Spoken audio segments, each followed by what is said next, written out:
Hello everyone, this is Rai Hana and welcome to part 2 of my very mini Q&A series where I'm answering your questions from Facebook, Instagram, Twitter, etc, etc. And of course, if you have any comments or questions for me, please feel free to drop them in the comment section of this video, or you can hit me up on my socials. I will put all of those links in the description. So, let's get this started.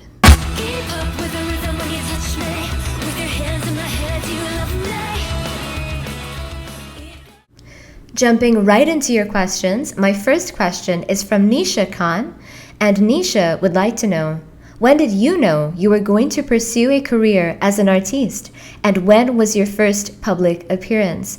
Thank you for that question, Nisha. I'd also like to thank Nisha for being so supportive to not just me, but the other musicians in the local music scene as well. I truly do appreciate it. You know what? I always knew that I wanted to be a musician and I wanted to work with music. I just didn't know how to make it happen.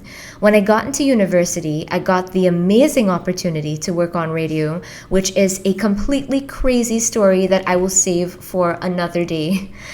But I love that experience. I worked on radio for a really long time, right up until last year, actually. And I also hosted music events as well. And while it was all really fun and exciting, ultimately, I wanted to be an artiste and a musician. So when I graduated from university with my degree in business management in my early 20s, I decided to fuse my education with my passion for music, be an entrepreneur, and make my music my business. And I've been doing that ever since. Right now, I'm doing that full time. It is very fulfilling. I love music. I love being able to dedicate my time to my music, my songwriting, and putting out original songs. So thank you so much, Nisha, for that question. I hope I answered it well. My next question is from Jenna Maharaj, and Jenna is asking, where did you buy your first guitar and what kind is it? Thank you so much, Jenna, for that question. Well, my first guitar was a birthday present from my mom for my 12th birthday, and his name was Torch. He was a black acoustic Palmer cutaway guitar with nylon strings. That's what they would call a box guitar or classical guitar. And I named him Torch after Chris Evans' character in the Fantastic Four, the Human Torch. Oh, you're hot. Why, thank you. So are you. And he had a big red flame sticker with a really wicked face on it. And I spent a lot of time with that thing. I learned how to play guitar on that. And unfortunately, Torch is no longer with us. He has since passed on. One day I was on my staircase playing guitar and I decided to walk down the stairs and I slipped. And I decided to save myself, and Torch, I can remember it so vividly, slid down and hit every single step on the way down and crashed at the bottom of the staircase, and that neck snapped in two, back of the guitar flew right off, and that was it, irreparable. I was completely heartbroken. However, I was fortunate enough to get other acoustic guitars as time went by, and they have all been black. So every acoustic guitar I've ever owned has been black. So I think that's a signature thing for me, and it was all started by Torch, my first guitar. So thank you so much, Jenna, for that question. My next question comes from Shana Mahabir. Hi, Shana. Shana is asking, who taught you to play guitar and what age did you start playing? Well, Shana was there from the beginning. I started to play guitar in high school. I went to St. Joseph's Convent, St. Joseph, and we had a music teacher by the name of Mr. Kappel. His full name was Anders Kappel Ovre, and he was from Denmark, and he had after-school guitar lessons that I enrolled in, and he taught me all the basics. He taught me how to hold the guitar, just how to put my hand on the thing, and he was so patient, he was so funny, he was so kind, and I remember he would walk around and flick my hand and say, "Relax your hands, Rai Hana."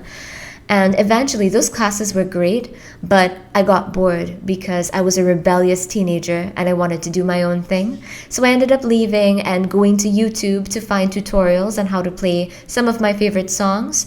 I would learn to play songs from ear as well, and I taught myself how to read guitar tabs.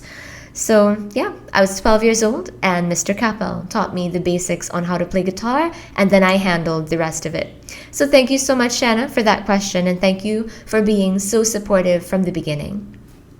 My next question comes from Shiva Bering, And Shiva would like to know, how do you care for your voice? Thank you, Shiva, for that question.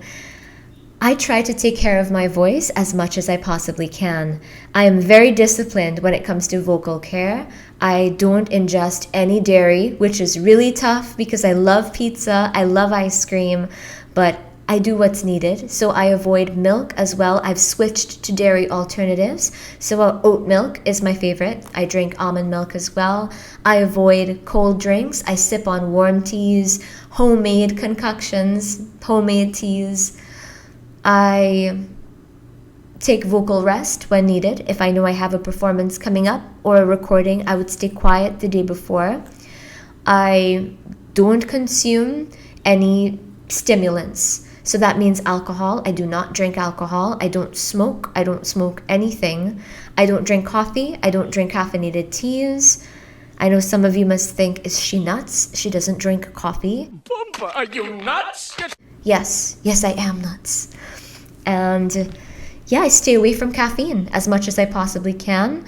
On the day of a performance, I avoid soda entirely. That's the only form of caffeine that I really do partake in. And on performance days, I stay away. So that's what I do. I do some other things as well, like gargling with salt water, inhaling warm vapor. All of it is really helpful for your throat.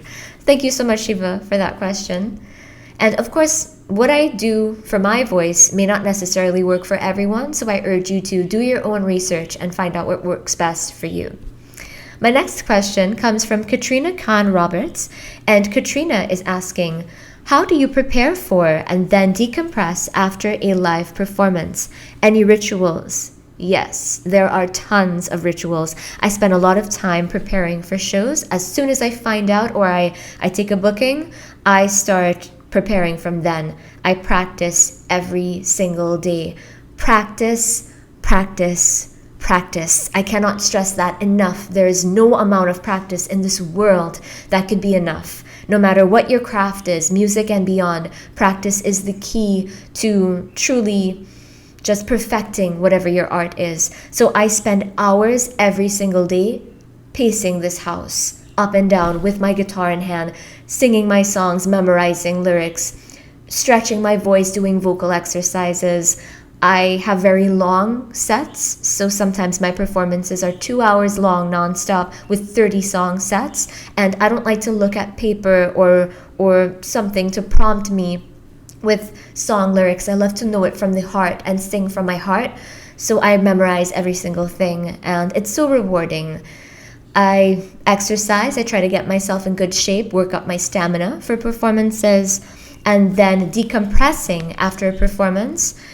That's really hard for me. I'm still working on how to get a hold on that. I tend to have very high adrenals after a show. My adrenaline goes through the roof.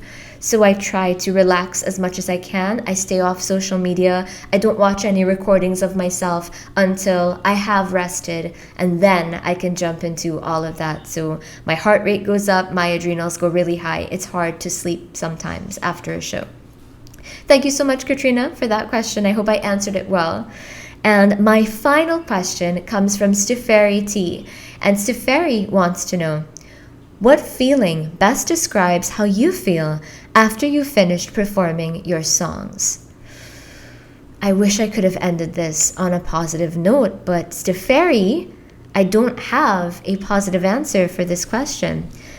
I don't feel really good after a performance, and I'll tell you why.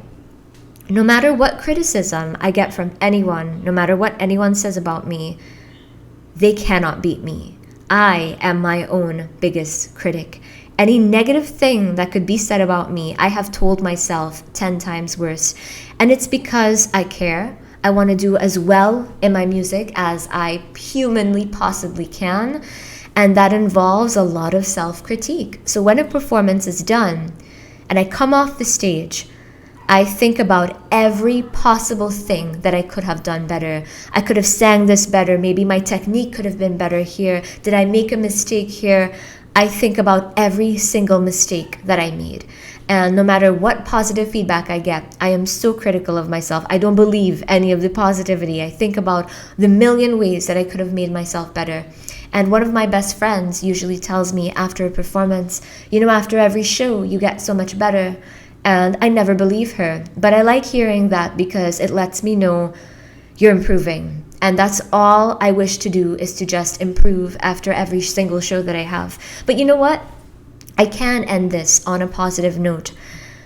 I love performing. I love entertaining people. And that's what brings my heart the most joy. Creating those meaningful connections with audience members. Entertaining an audience, that's what means the world to me. I also love having the opportunity to have a stage. I think that's a privilege, and I'm honored to have a stage, and that means a lot to me. I love being able to have a stage to sing my original songs, because that's something I always wanted to do ever since I was very little.